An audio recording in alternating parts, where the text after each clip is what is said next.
GPT is not the new Google. I think instead it might be the new Napster. Books, AI, and augmented reality. So I've been really enjoying this creator's takes on ChatGPT and AI. If you're into that stuff, I would definitely give them a follow.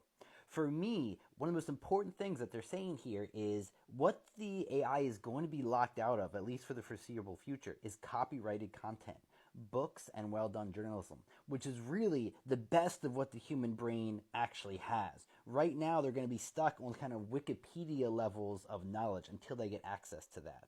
To me, that means it's time to start future proofing.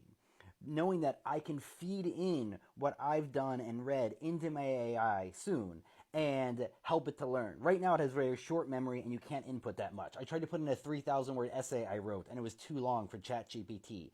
So it's very limited now. But in just a couple of years, it's going to be really, really helpful to be able to feed in everything you've ever written and the notes from everything you've done. If you've been reading and highlighting on Kindle, I suspect you're going to have an advantage in that sense.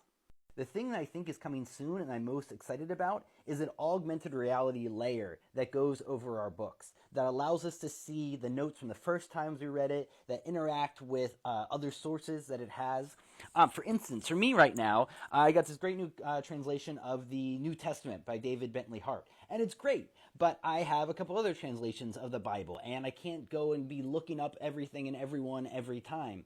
And to be able to attest my AI, I own these, so maybe it's allowed to access the digital versions of them, and also access all the other information out there on the internet that relates to these texts. And so I can almost have like an Uber Bible as I look at each one. I actually have the physical thing in my hand, but as I'm reading, I'm like, that's a strange way of saying this. How do the other ones say it? Or what did I write when I first read this when I was 14?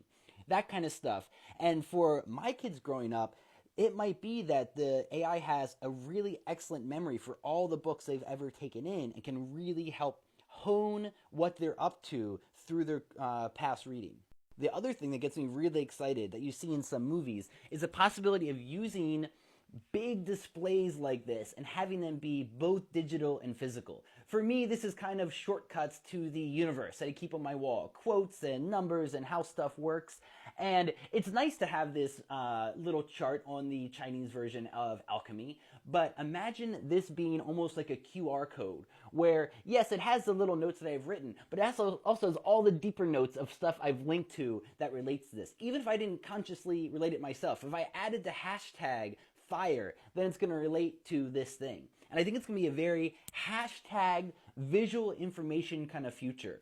It's not going to be as text based anymore. It's going to be all these images floating in front of our brains, which our brains are really good at processing.